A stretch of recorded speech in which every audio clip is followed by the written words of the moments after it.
इंसान की सोच देखिए, जब खुदा से लेना हो तो लाखों करोड़ों नहीं अरबों की चाहत रखता है, और जब खुदा के नाम पर देना हो तो चिल्लर ढूंढता है।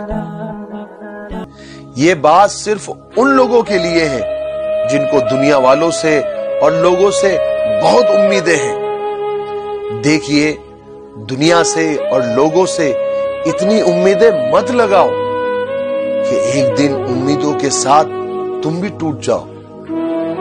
बात समझ में आई? हजरत मौला अली ने कितनी प्यारी बात फरमाई है।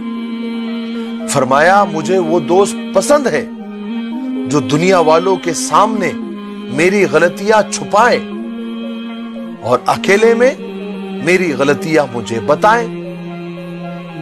है ना प्यारी बात? जरूरी नहीं है कि आप किसी का दिल दुखाओ और वो आपको बद्दुआ ही दे, जरूरी नहीं है। लेकिन किसी दिन वो आपकी वजह से अपने खुदा के सामने, अपने रब के सामने रो पड़े, उसकी हिचकियां बन जाए, बड़ा मसला बन सकता है आपके लिए। किसी का दिल दुखाने से पहले इन बातों पर गौर कर लेना।